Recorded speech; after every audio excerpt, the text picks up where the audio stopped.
was one of the few lanes where Team Liquid Alienware were able to really just crush in the 1v1. Incredible performances from Morgan, a return to the Lord Morgan era at the start of the season. But Kai'Sa, historically, really good option into the Ezreal in the later stages. Those first few items for Ezreal still favor him, but Kai'Sa, champion who really doesn't care if Ezreal wants to play at a distance. She can get right on top of him. Absolutely can, and this is a throwback. It's full comfort, for Jan. He used to play this style a lot when the kind of dive metas, so they are going to be looking to full send it. They do think they were hoping that T1 would have gone for a Caitlyn or something easier to kind of get in on top of. And Bessa going to be blinded here for Doran, so the question is, what can Morgan go towards? The Bessa felt a little bit obvious once we saw the Renekton ban. That's kind of the meta ban that you are going to throw out there as protection. Morgan has been incredible, and that is kind of the other side of this story, is people are looking at this and saying, it was really close. If only Jan played better, they could have won.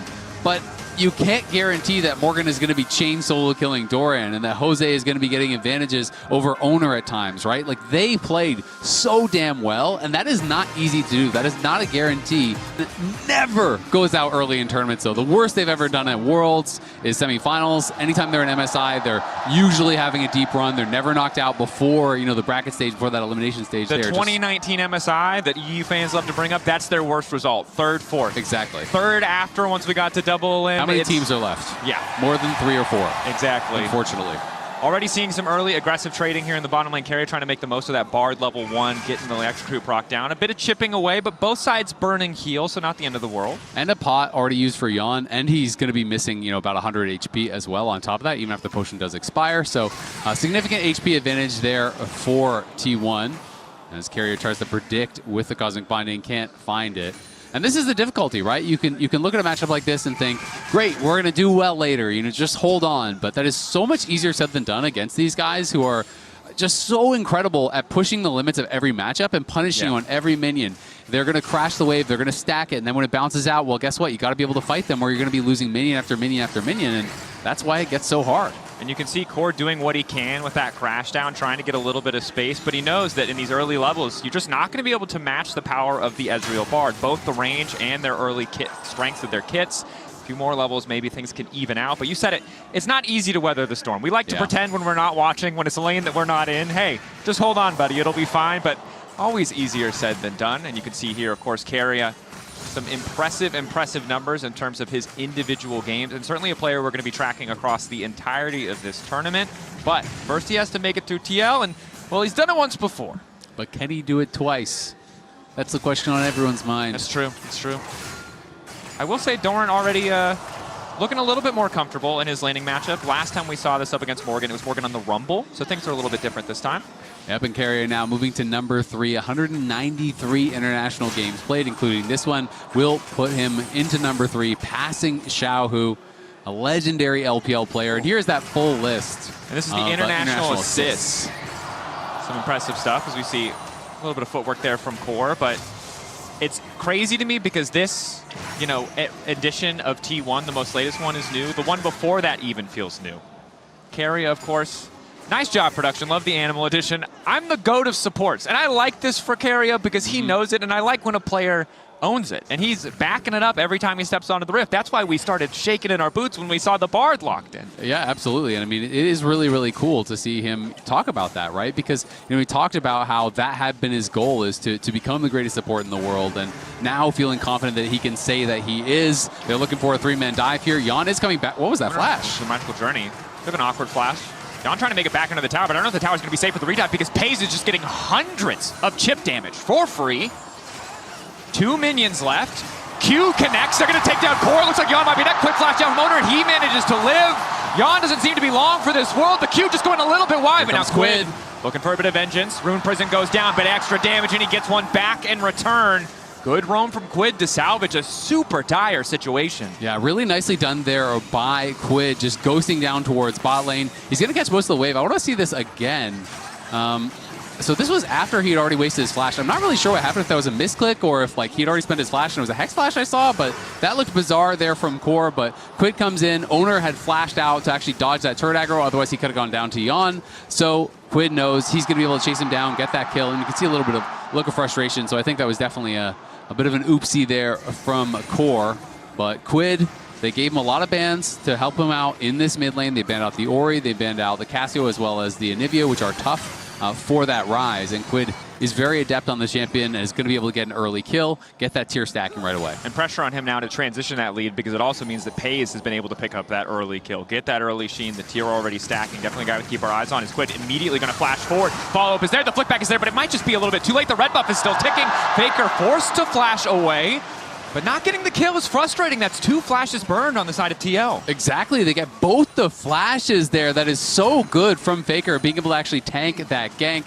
Had a really good timing on the flick back to be able to deny some of the damage as Jose was coming in. And in that picture-in-picture, we saw that Jan lost his flash to Keria as he was trying to push out that wave after they had gotten the kill. And so Jan is going to be very vulnerable as a result here, and Core and Jan going to have to do their best to hold on. Morgan on the top side. Observer's bringing us up. Might see the 1v1 here. Doran going to get knocked back. Just barely not going to clip the wall. Doran now trying to dash through. Pick up back on the house for Morgan. Wants that extra burst damage, but it's just not enough. Doran ticking over to 6. Has the vamp. Just shreds through him. Nicely done there by Doran. You can see Morgan was trying to actually wait out the ultimate. Doran was trying to predict the ult and actually immune that with the buffer. Area taking a big chunk of damage, but has the magical journey to keep him safe across the map. Fist fights breaking out in the lanes, even without the support of junglers. Yeah, and that is just so big for T1. You're already putting your energy into this bot lane, getting them ahead. Pays pulled back, 3 stacks. The second skin. We're now wandering and spotting out Jose Diodo, but with his bot lane in such a comfortable position, it's going to be hard for Jose to contest this crab. Yeah, I mean, Pays also got the kill down on the bot side, and Jan is down 2 full waves, so this is tough, but here comes Quid. Morph is big. Bard the get out of jail free card here, but at least they'll be able to secure the crab. Faker roaming down, poking his head in. Jose Diodo taking over to level 6 is pretty big. Maybe they can capitalize in mid lane. Faker very aware of where his opposition is, however.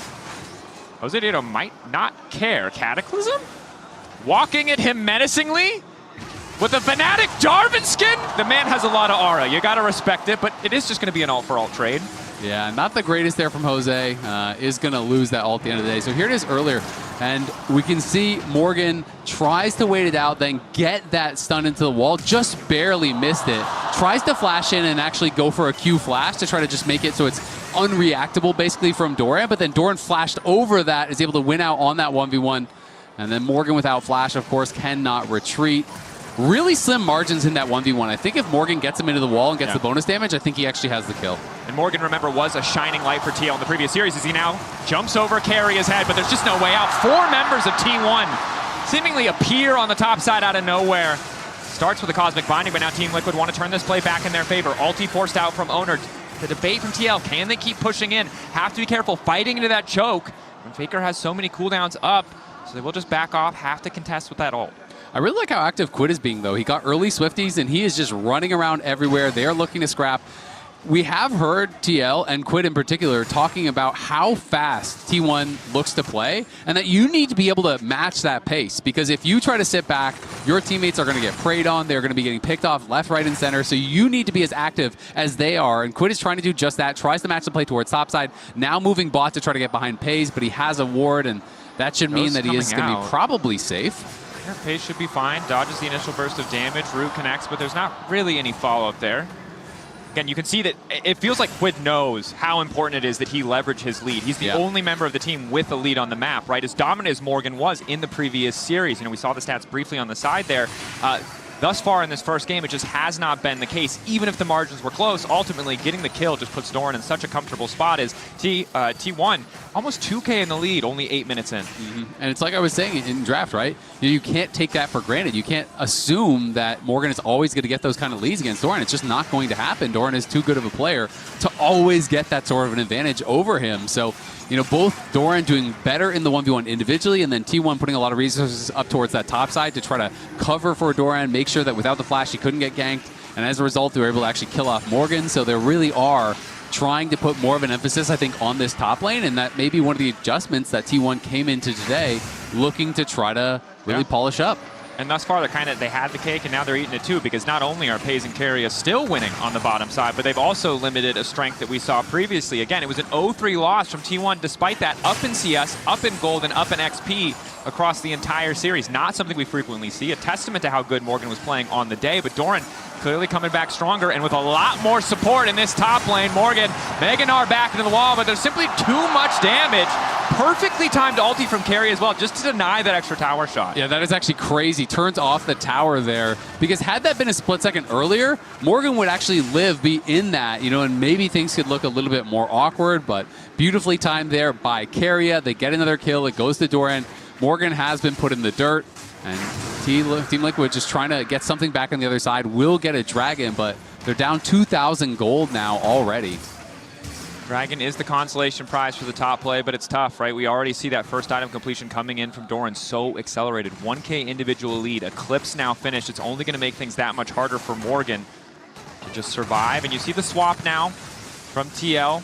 Core taken up home on the top side alongside Jan, who 32 stacks left on that Cole. Will start to get close to that first item completion. Yeah, Owner, as you say, another item coming in there for T1. And it's going to be about Team Liquid trying to find picks, trying to find some plays here, which is not that easy to do. There are some targets that you want to go for. Obviously, the Ezreal will be great, but he's going to be hard to lock down. Faker, you could try to look for him, but of course, if you overcommit, then you are going to get really punished by these melee champions in the front, right? If you're trying to dive through Doran and the Owner and you're ignoring Pays to kill Faker, that could be really, really tough. So I do think Team Liquid is going to have to be absolutely on point with their engages. You got to make sure that you are pixel perfect as you're going in, or I think the fight's going to go terribly. They do. Owner finds a control ward, but is spotted in turn. Morgan about to go Mega, so I don't think we'll see a dive here, but just a continued threat. There's like no tier 1 tower is safe as Pays going to cancel the reset. Maybe T1 opts to dive on the next wave, but it would take a ton of time.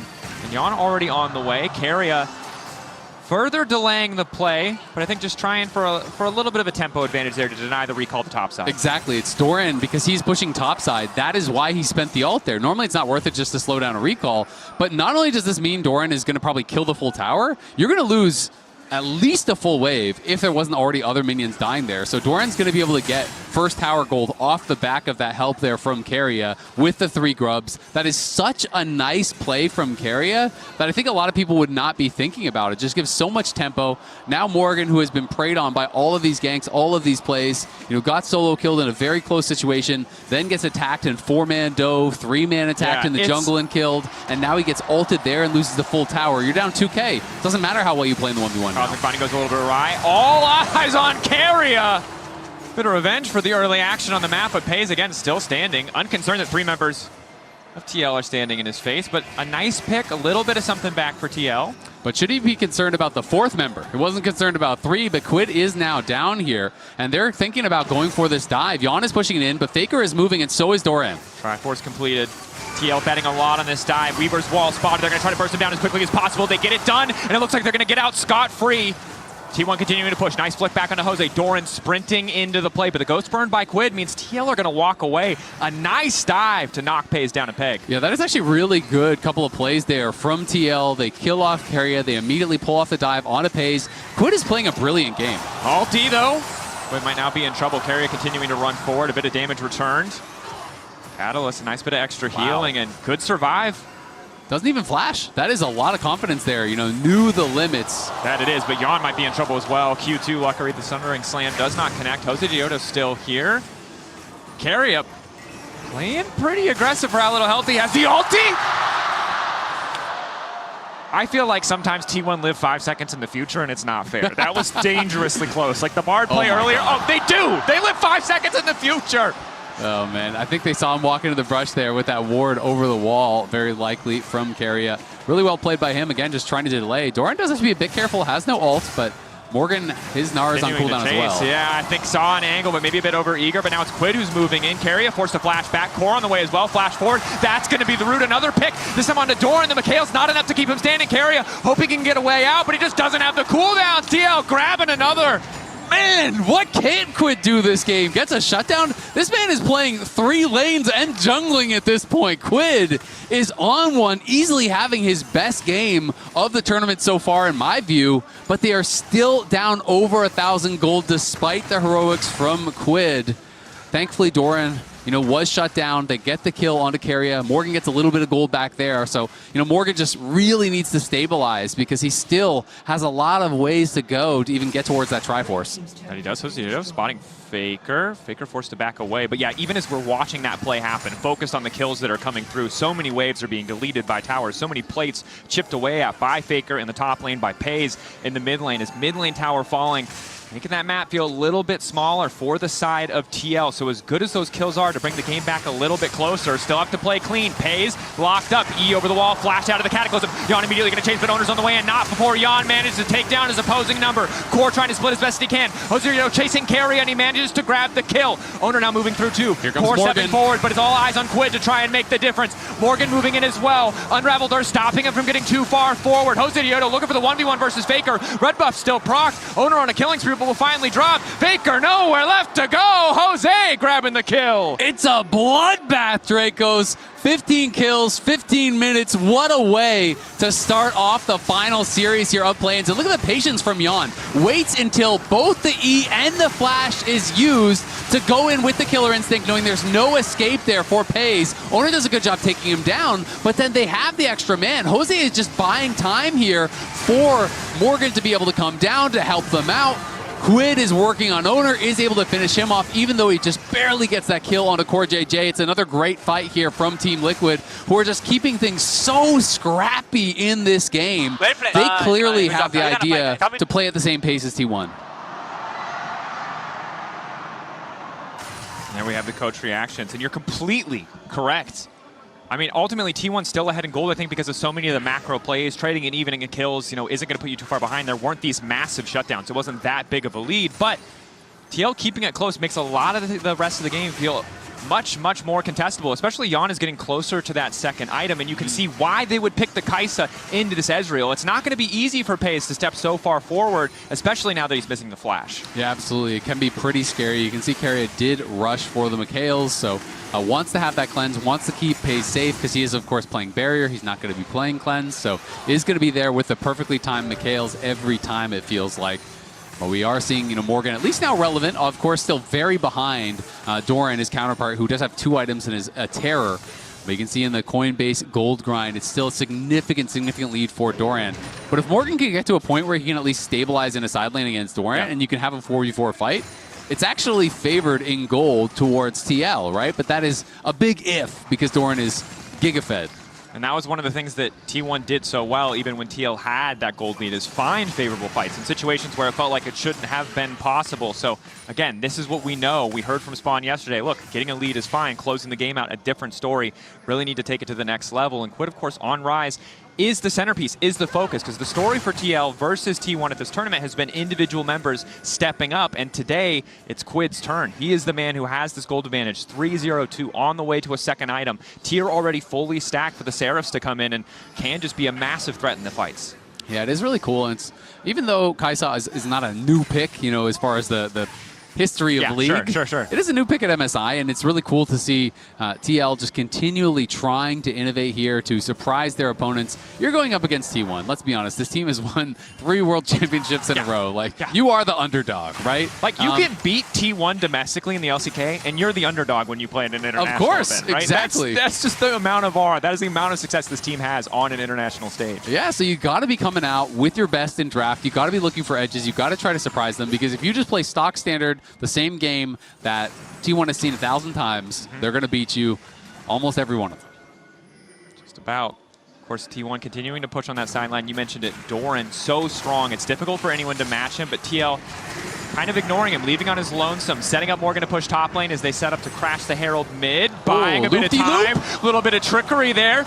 Drifting in now from Jose, now knocking up Faker, but he doesn't connect the tower, has to flag and drag out. It's a little bit messy. I like the look on the drift, but wasn't quite clean enough, and now he's going to pay the price. It won't just be Jose Diodo in trouble. Nice ulti coming out from Yan, though, to get away from Doran. Core dropping down as well. Faker with a double. T1 more than happy to punish. Yeah, that was really clever from Jose, but a little bit too clever for his own good. As he gets in the Herald there, the reason they don't just let it automatically crash, because he knows Carry's going to block it. So he drives it instead, spins around in the circle. Ooh. Had he been able to actually get that into the tower, it would have been great, because he pops out away from the turret and gets the shield when you do pop out. so he would have been totally fine, but because of that misstep, it turns into a bit of a disaster. The gold lead doubles for T1. They both die. They lose control over mid lane, over bot lane. 2 towers fall. So it was a creative look from Jose, but just couldn't quite fix the angle when he wrapped back around. Looked like Morgan did grab the top lane tier 1, so at least a little bit of gold back for him. Doesn't make a difference in terms of the individual gold discrepancy between players, but a little bit closer to that second item.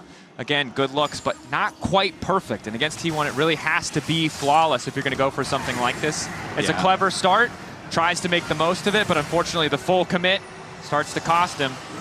Yeah, I mean, it was really cool, but he just couldn't. You could tell he's trying to turn as fast as he can. And Shelly kind of goes through that tower, but he just couldn't quite get the angle, and then tries to flag and drag out. Core moved back up to get the locket down on him, and then they see Doran show up. This is a beautiful ult from Yon during that cast time. That is the nurse to Ambessa in action. That increased cast time on the ult, uses that to Killer Instinct over the top of Doran, makes him miss. Otherwise, that could have been even worse, but Core goes down for the sins of Jose.